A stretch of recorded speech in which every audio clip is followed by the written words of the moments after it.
Welcome to Let's Talk Hope, a podcast series aiming to reduce the stigma around suicide. In this series, we speak to a range of people who've been affected by or with lived experience of suicide. I'm your host, Gemma Cutting, and in each episode, I'm joined by Professor Pooja Saini, lead of the Suicide and Self-Harm Research Group at Liverpool John Moores University. I wanted to do this series to showcase the voices of people who have been brave enough to speak about their experiences and who are constantly inspiring hope in other people who may find themselves in a similar situation. I'm in a unique position as an academic expert in suicide prevention who has had the opportunity to speak with people with personal experiences of suicide and those involved in setting up suicide-specific community-based services. My role has been to ensure that these services are designed to work well for the people who need them and that they embed evaluation and research to show the impact of their work. In this series, you're going to hear from a really diverse range of people who really illustrate that anyone can be touched by suicide, regardless of age, background, or gender. These are important and impactful stories that we hope will open up conversations about suicide. And if you know someone who you feel would benefit from listening to this series, please pass it on. This episode is called Women, Menopause and Mental Health, and this is a conversation that was extremely interesting. Now, firstly, we spoke to MP Carolyn Harris, who's chair of the All-Party Parliamentary Group on Menopause, and then we had a conversation with Dr. Louise Newson from Newson Health, Menopause and Wellbeing Centre. And these are two women who are extremely passionate about what they're talking about. They're extremely knowledgeable in different ways. And we had conversations around generational silence, the stigma of menopause, and how things have moved on and how much things have really changed. Yeah, and I think this episode for me it's really close to my heart as a perimenopausal woman of that age as well. And also it was quite enlightening because it suddenly made me think that actually the data we have for suicide has highlighted for the past 10 years that women aged 45 to 55 are at highest risk of suicide. So it just kind of made me think how much more important this work is. Yeah, and the other thing that this conversation highlighted for me was this isn't just something that women need to be talking about. This is something that everybody needs to be talking about. So let's get into the chat. We're joined by MP Carolyn Harris. Now, normally, Carolyn, I like people to introduce themselves, but I've just read something about you. It sounds very impressive. So do you mind if we start by me reading that to you? Yeah, go on, you. So you are chair of the All-Party Parliamentary Group on Menopause and a passionate advocate how we feel and think about menopause. Now, that sums it up perfectly, really, doesn't it? Yeah. It's an important issue and important that we get the narrative right and we get the enthusiasm right. Yes. Even more so, enthusiasm. 100%. Now, can you just talk us through how you ended up where you are now and how you ended up being so passionate about this subject? Well, I became an MP in 2015 after having an illustrious career as a dinner lady and a barmaid. But I lost my son in 1989 in a road accident, and I was working as a dinner lady then. And I decided to go to university when I was 34. And the rest is history, as they say. Why am I so passionate? Because I spent 8 years not knowing I was menopausal and actually being controlled by my menopause, in that it limited what I could do. It limited what I did.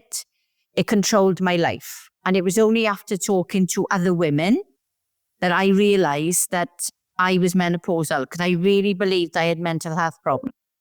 And then what happened after that was I suddenly realized that I wasn't old and over the hill and ready for the scrappy, and that I didn't have to feel how awful as I was feeling, and that there was an answer to this.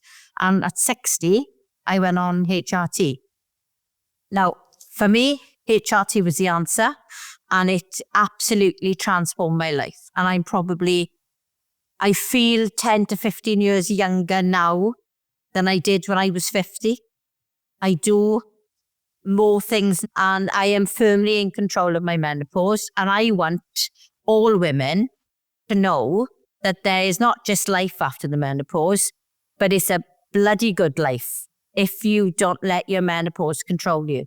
And the reason why so many women are living a lie at the moment is because they don't know what the menopause is. They don't understand the menopause. They don't realize that there is an answer to this.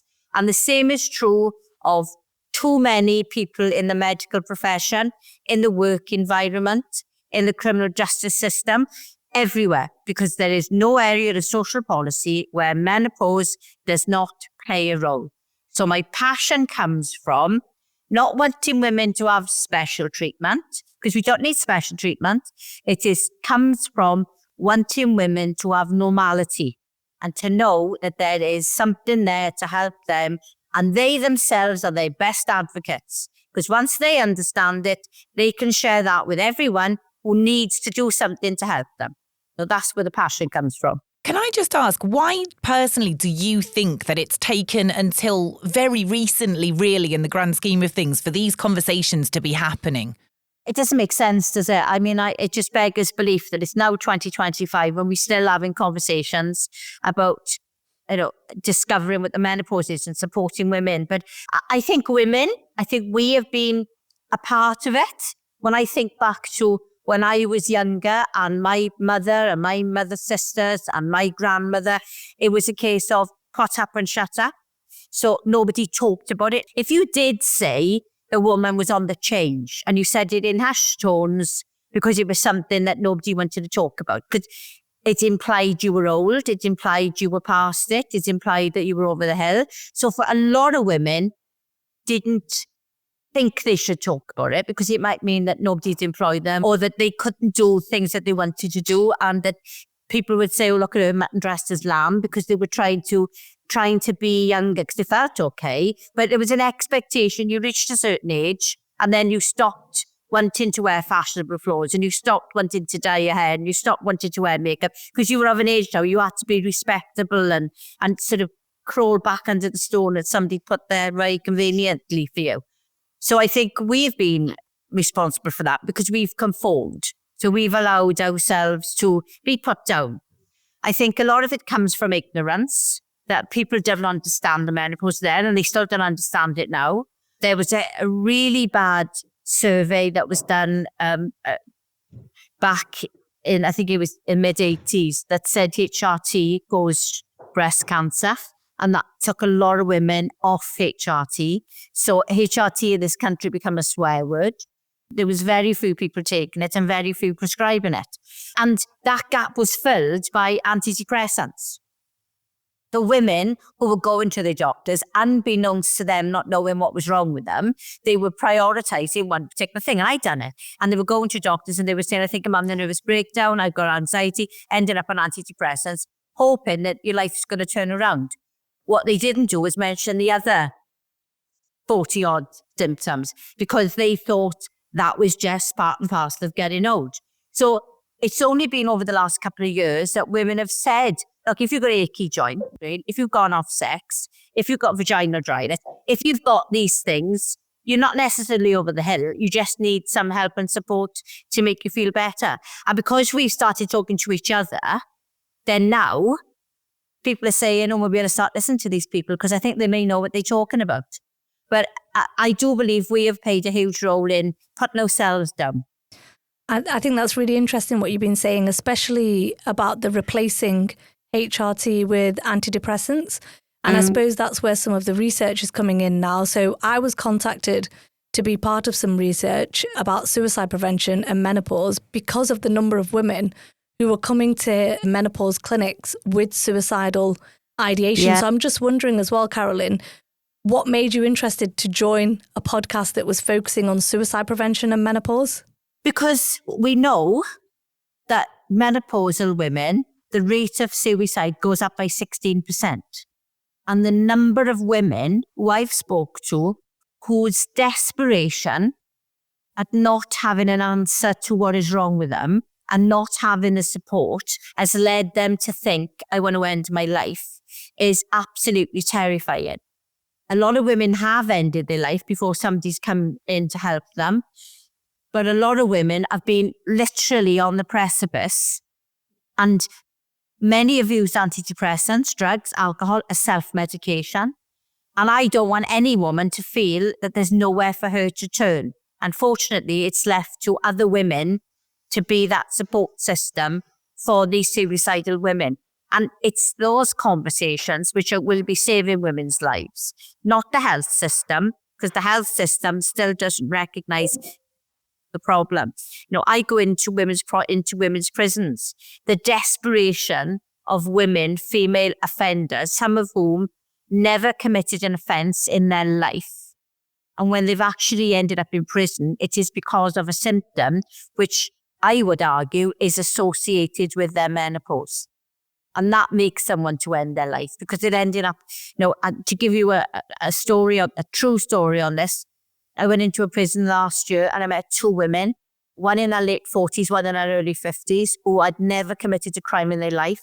Both were driving vehicles, both lost concentration for minutes, both knocked pedestrians, both pedestrians died.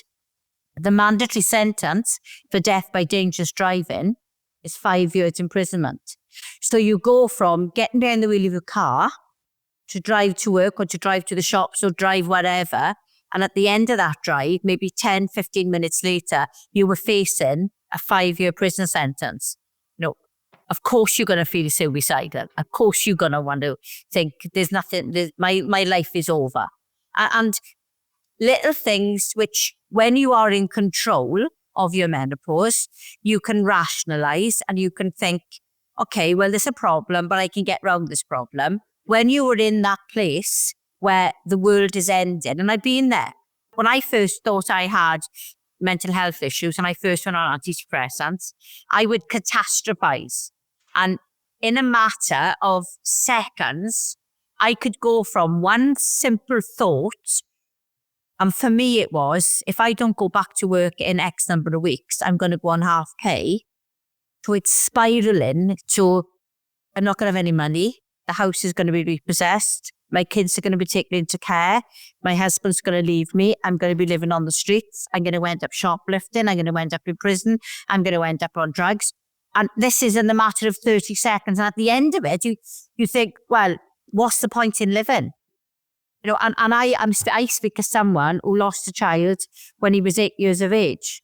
And I didn't get through that unscathed because I didn't. And I still got the scars now. But I didn't take an antidepressant.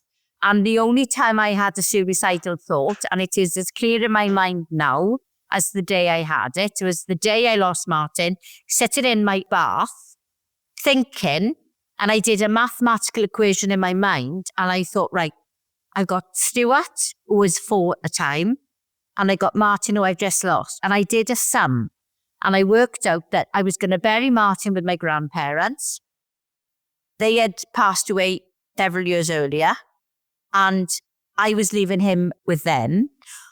Or I could go and join him, and I could leave Stuart to live the rest of his life, having lost his mother and his brother in a space of a couple of hours. Through Martin's loss, that's the only time that I ever thought that this is it, I can't go on. And that lasted seconds. When I was going through my menopause, I lost count of the number of times when I thought, I can't do this anymore. This problem is so big, it's so enormous, I cannot deal with it. I did, but it took me a long time to learn that taking my own life was not the answer.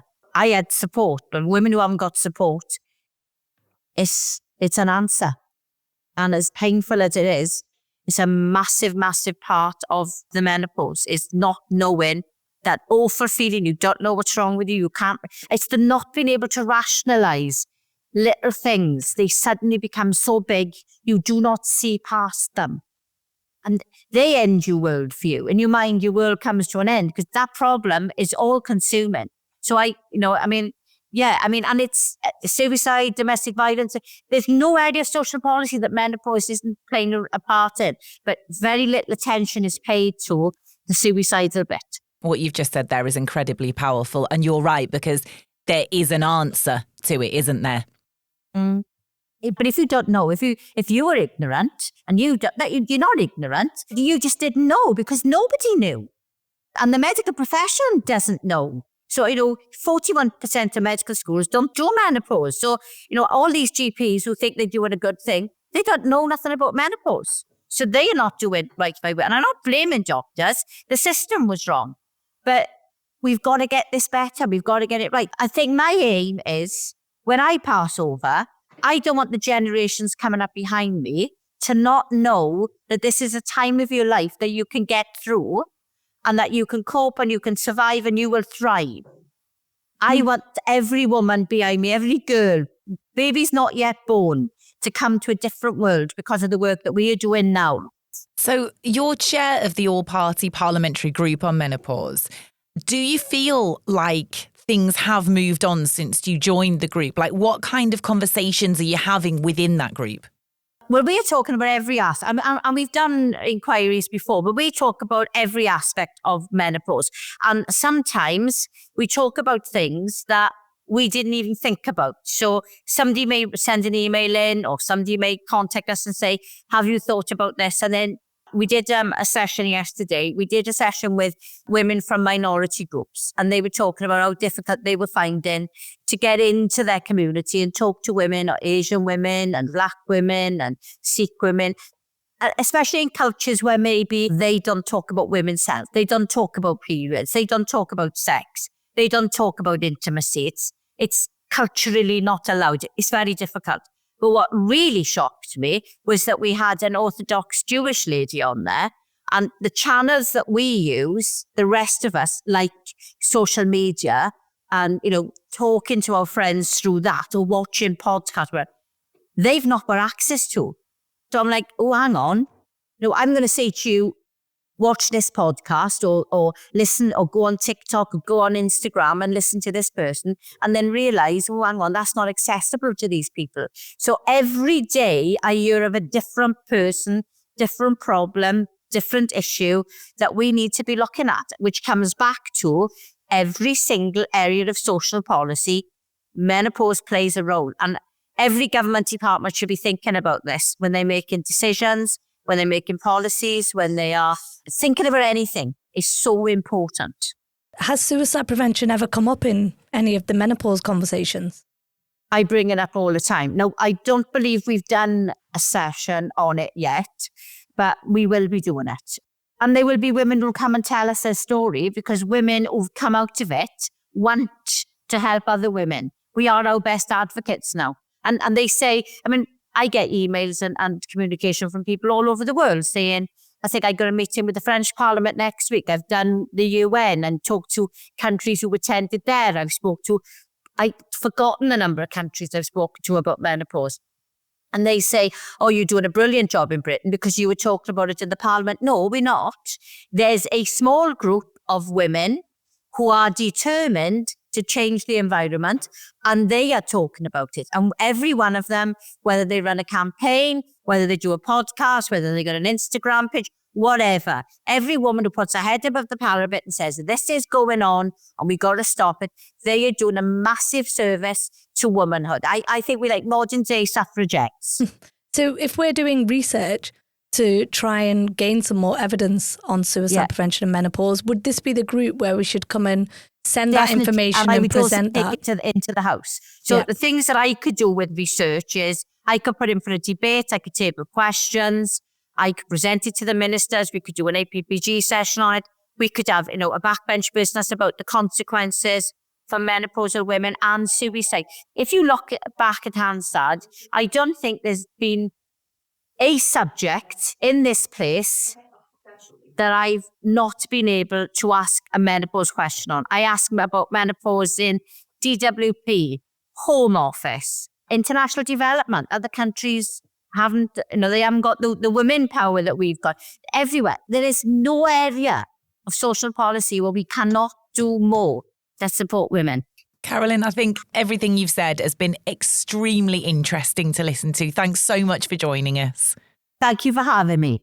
We're now joined by Louise Newson. Hi, Louise. Thanks so much for joining us on the second half of this podcast. It's lovely to have you. Oh, thanks for inviting me. Now, interestingly, the first part of this podcast, we were talking to Carolyn Harris, who's an MP. And since we had that conversation with her, which is now a couple of weeks ago, you've actually been working with her, haven't you? Yeah, I've known Carolyn for quite a long time, actually, a few years now. But I was with her in the House of Parliament a couple of weeks ago, actually, talking about osteoporosis and how osteoporosis can be reduced. The risk can be reduced by women who take hormones. We know it's licensed as a treatment to prevent osteoporosis. So we were doing a big session, roundtable discussion about osteoporosis. Now, myself and Pooja in a separate series have actually spoken to you before, but I think for those who haven't heard that episode, would you just explain, Louise, what it is who you are and what it is that you do? Yeah, of course. So I'm a doctor, a medical doctor. I've also got a pathology degree. So I've got a degree in study of disease, and I was a hospital doctor for many years. So I'm a member of the Royal College of Physicians. And I work part-time as a GP for 25 years. So I've done a lot of medical writing. I've written 4 books on evidence-based medicine as well. And I started doing menopause work really more exclusively about 8 years ago. I started. And then I sort of exposed myself, wrongly or rightly, to women and men globally, because I'm really driven by the inequality and the injustice of women not being listened to and not receiving hormones if that's what they want. And I set up a clinic. I run a large clinic, but I also develop Balance, which is a free app, and I do a lot of research and education. But one of the things that really interests me is the role of hormones throughout the body, especially in the brain.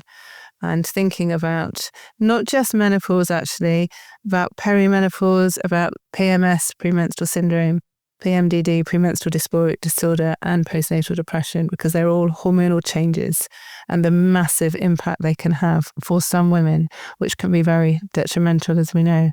Yeah, and Louise, I remember when you emailed me a few years back now, and you brought this topic up of women coming into the clinic and a lot of them actually being in suicidal crisis, and whether we do a piece of research on this. And I remember kind of just, I don't know, something clicking in my brain and me thinking, I've read in reports for years that women age 45 to 55 are at the highest risk of suicide, but I'd never actually connected the fact that this potentially could be to do with a change in hormones and something to do with perimenopause or menopause. So I think it really sparked an interest. And as you're aware, we've gone back now to the people who kind of look after this data to say, let's have a look at it a bit more in more detail. So it'd be really great to kind of hear about some of the work that's progressing. Obviously, we're doing some together with a PhD, but any other work that is happening within your clinic or more widely to do with suicide prevention. It's really interesting because I've done quite a lot of psychiatry. I've worked in deprived areas for many years, and I've dealt a lot with mental health crises, but I never, ever realised nor was taught about the mental health component. And I couldn't have had this conversation 10 years ago. And even, it's pattern recognition often in medicine. And I have seen so many women, and all our clinicians have consulted with women who have come from psychiatrists and been misdiagnosed with having treatment-resistant depression. And many of them have considered ending their lives. And it's only with seeing these women who get better. So we have a huge amount of clinical knowledge and experience, but also, as you know, we collect data on these people looking at their symptom improvement. And it's been phenomenal working with you, Pooja, and Olivia, a PhD student, really doing a deeper dive into these women, because on paper, a lot of these women do fulfill criteria for being clinically depressed, often severely clinically depressed. And it's only when I consult with them, I can see that something is different. Like, these women have a lot of insight. They're really scared. They absolutely do not want to go through the motions with what's going on in their brain. They know it's not normal. And they've often tried other drugs as well. And I spoke to someone this morning, actually, who's got PMDD. It's become a lot worse in her perimenopause, and she's actually she's 45, she's had symptoms for 30 years, but just been told it's normal. But actually her thoughts are so dark and so intrusive. I saw her as an emergency this morning. And once her period comes, she feels fine. So if that isn't telling you it's a hormonal issue, then you're clearly not listening to the patients. And that's what's happening time and time again. Even since I had that conversation with you a few years ago now, Pooja, there's stories that I hear of women who are not being listened to. And even, I've been doing quite a lot of work in suicide prevention. I've been talking to various trusts. And some people really get it, and others just think that I'm making it up. And it's really sad that women are not being listened to. Yeah, I think something as well that's come about recently, and we don't know whether this is a fact or just a coincidence, but it's the first time we've been submitting a lot of papers on women's health. And I've never seen so many rejections for 3 papers in my career in research. Wow. And it does make me start to think, is there even an inequality in research that's being published about women? And I genuinely have never seen this with any of my students. And I know it's not the quality of the work, because it's the same quality that we're producing. So it's the content then? Is it the content? Yeah. It's really interesting. And yes, of course it is. You can see, there's a lot of polarization in opinions. But actually, just for transparency, I do know paid work with pharmaceutical companies. I don't have a hidden agenda. My agenda is to try and help women make choices that's right for them. But actually, you see and hear gynecologists saying there is no mental health component of menopause. Well, that's their experience, because if I was having a mental health crisis as a menopausal woman, I would not go and see my gynecologist. I'd see my GP or psychiatrist. So just because they don't see those women doesn't mean it doesn't exist. But there's also this willful blindness, actually. We have known for decades the role of hormones in our brain. There is good papers from the 50s, 60s and 70s, long time ago, talking about the role of hormones in our brain. We know that estradiol, progesterone, testosterone are neurotransmitters. So why it's suddenly ignored, this basic physiology, to suit other people's agenda is just beyond me. I really don't understand it. Yeah. Louise, is it changing? I mean, I personally see a lot more conversations. There's a lot more, celebrities, famous people, well-known people having these conversations, writing books, talking about it publicly. But is it changing? No. I wish I think maybe a few months ago I would have said yes, but actually I think it's not, because I don't think it's been taken seriously. I think there's still so much more about sort of gaslighting women. I was doing an interview this morning and someone was saying, yes, but these women have midlife crisis because they have family, they have a job, they have elderly parents. And I'm like, yes, but so do men. I don't really understand why we have to blame women. And actually, I see a lot of young women. I've got 3 daughters. So my oldest daughter's 22. So I see quite a lot of her friends. And they're really struggling with their mental health, especially before their periods. They are given synthetic contraception without any issue or shadow of a doubt, even though they've got risks. Yet you give them natural hormones and their lives are transformed. Now, these are women in their 20s, which is great to help those. But then I see women like this morning, 45-year-old who hasn't been so fortunate and hasn't had, help for 30 years. But I think what is happening is women are understanding more what's going on. So you're right, there's great conversations, but the frustration by women is actually increasing because we have people saying that hormones aren't going to help mental health. We keep hearing about the potential risks of hormones. And we keep talking about this over-medicalization of menopausal women, yet globally only 5% of menopausal women are prescribed hormones. And you only need to look at antidepressant prescribing and see how high that is. Yeah. Could I ask a question, Louise? If there's a woman listening to this now, whether that is a woman who is struggling with perimenopausal symptoms or menopause, or maybe it's your friend who you see struggling or your partner, and that person has gone to their GP and said, I'm struggling with these things, and they haven't been listened to, what would you say for them to do? Like, where do you go if you aren't getting that support? It's a great question. And I think what's really important and it can be difficult, is that person being an advocate for themselves. And often they need help with other people as well, like a partner, a friend, or a colleague. Having that information, downloading something like free Balance app. So monitoring your symptoms. And often what we find is when women have the knowledge, they can make the diagnosis themselves. Yeah. So a lot of women say, yeah, do you know what? I feel like this before my periods, or I felt like this after the birth of my second child, or what have you. So actually then, if their doctor is saying, no, it's not, you need antidepressants, they might need antidepressants, of course, as well, but it doesn't stop them having hormones. So I think then it's quite reasonable to say, could I speak to someone because I would like to try hormones? I would just like to balance my hormones in a natural way and see. Because there aren't many things in medicine that are refused. We know that there is evidence that hormones can improve mood for some people. If they don't help, people don't have to continue them. Yeah. So, I often say to people, I have no idea how much of your symptoms are related to your hormones. Like, it's impossible to know. But what I can do is rebalance your hormones, because I know for your future health, like for osteoporosis prevention, it's beneficial. And let's see what happens to your mental health. And you can do this in conjunction with any antidepressants, antipsychotics, or what have you. And if you don't get the right sort of treatment choice really offered to you from your first person that you see, then go and see someone else. Like, none of us as doctors mind if someone goes and has a second, third, or fourth opinion.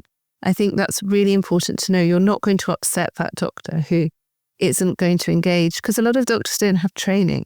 So a lot of the time they say no because they don't understand. It's not because they don't want to help. So seeing somebody else is often really important.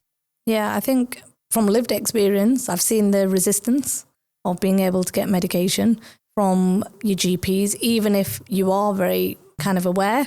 I've even spoken to, a nurse within my practice who's a women's health kind of specialist who's brilliant, who can't get medication for herself. Wow. And she works in the medical field and it won't get signed off. So the only choice is to go privately.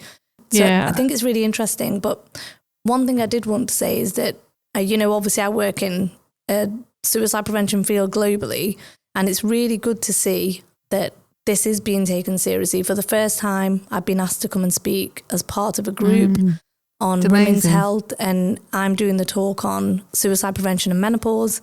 And also, we've got a woman president for the first time for the International Association for Suicide Prevention, Jo Robinson.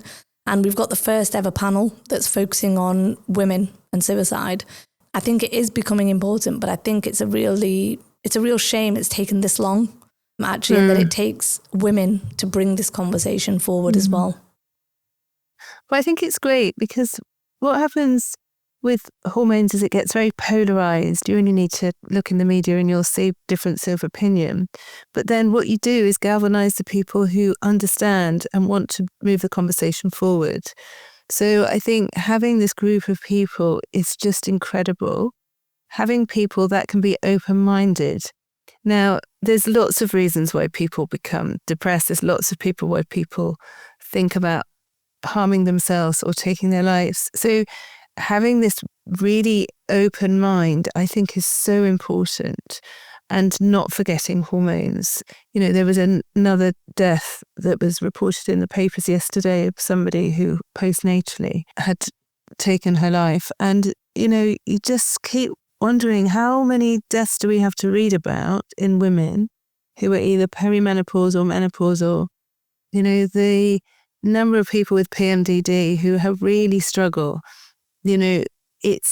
It's just, you can't even count them anymore because there's so many. So the more that people can talk about it, but it's not just talking about it, it's actually how do we get treatment choices more readily available to people who need them.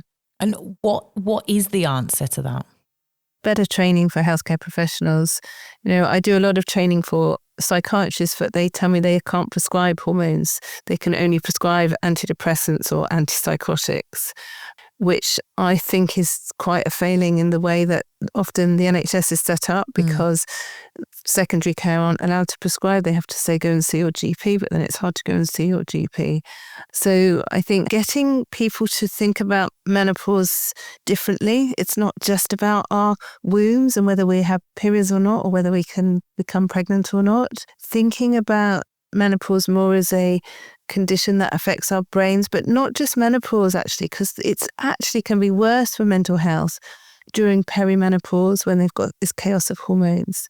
But picking out those women with PMS and PMDD, I joined a group anonymously via Zoom. It was a research discussion with some Americans about PMDD, and they were talking about, it was really high figures, about 80% of people with PMDD have thoughts of suicide. And they were saying, what can we do about it? And one of them was saying, well, what we do is we speak to the relatives of those people and make sure that someone's sitting with them for those 2 or 3 days that they feel really bad and really low in their mood. And I'm there going, what about hormones? And even in the chats say, well, you've already said it's a hormonal problem. What about giving hormones back? No, we can't do that. We're in America. The risk is too high of hormones. So they're happy for somebody to sit to make sure someone doesn't harm themselves. It just feels like we're going back in time. I do really understand it. I think coming back to the training, it's really interesting. So we've been writing up all of this research and we've had a lot of interviews with clinicians and staff and with people with lived experience. But I think one thing that's coming through for me is I've worked in suicide prevention for, 20 years now, and we're still talking about lack of training in primary care, lack of training across healthcare for suicide prevention on its own. And then what's coming out of here is the lack of training around menopause. And so I kind of say it's a bit of a double whammy, really. We've got a lack of training in 2 really important fields. And we need to be speaking about menopause in the suicide prevention one and suicide prevention in the menopause one, that, they're really interlinked. So I think, on the training element, unfortunately, in 20 years, I can say it's only starting to get a little bit better. It's crazy.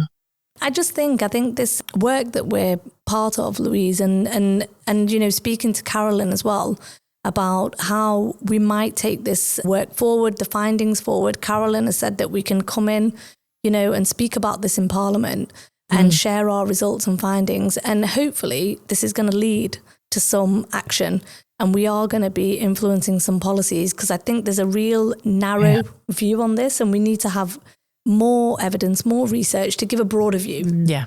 And I think that's what's so wonderful, meeting you, Pooja, and Olivia, the research that we're doing, that's really important.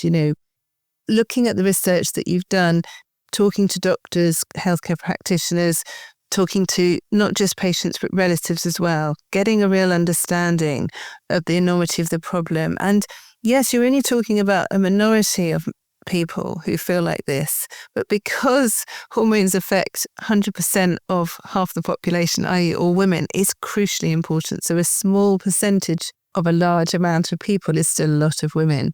But the research is so important, and having it discussed across multidisciplinary areas, I think, is so important. So it's not just a problem for psychiatrists or psychologists or GPs or, whatever, because everyone's really busy and we're never going to change if we just say we're too busy or it's not our problem, because it's everybody's problem, because we all know a woman and we probably, if we think hard enough, we probably know someone who's affected by hormonal changes. Yep. Yeah, I think that's a really obvious thing to say, but it's obviously not being picked up on because it isn't just a problem for women, is it? It's a problem for husbands or brothers or sons, or it's a problem for everyone. Yeah, for sure. And that's why, awareness is really key. Even as Pooja knows, because she was there at the theatre tour, I showed a very harrowing video created by someone called Peter who lost his wife by suicide, and he created it for the tour. And I felt quite guilty showing it. It was a 2-minute reel, but I could hear the audience really, some of them were incredibly sad because it resonated so strongly with them. But there wasn't one person in the audience who couldn't have been moved, who couldn't have just gone home and thought, gosh, actually, this is a real problem that's still happening. My mother-in-law's sister died by suicide after her hysterectomy, and that was in 1938. It was a long time ago, but actually things haven't really moved on. in some ways. So having these conversations, making it out there, enabling people to not feel so alone, to know that they've got a choice about treatment, they can choice about who they see, trying different treatments. Psychiatrists try different antidepressants or antipsychotics. We as doctors can also try different hormones too, and we can work together. We do work closely with psychiatrists. We have a psychiatrist that works in our clinic. It's really important. So I think when I'm feeling positive, because I realise I'm sounding very negative for this interview, things are moving, but they're just moving slowly. Yeah, but they're going in the right direction. Definitely. Yeah, for sure. And I think the problem is once you start the conversation, you can't stop it. So, there will be people trying to silence us, but, it's safety in numbers as well. So they can silence one of us, but someone else will still carry on the conversation. Yeah, I think that's a great way to finish. 100%. Yeah. Louise, thanks so much. Thank you. Thank you. You've been listening to Let's Talk Hope, a podcast series aiming to end the stigma around suicide. Brought to you by Professor Pooja Saini, head of the Suicide and Self-Harm Research Group at Liverpool John Moores University. If you or someone you know has been affected by any of the issues discussed in this episode, please refer to the help and resources listed in the show notes for details of organisations that can provide support. This podcast was produced by Inabella Media and hosted by me, Gemma Cutting. Thanks for listening.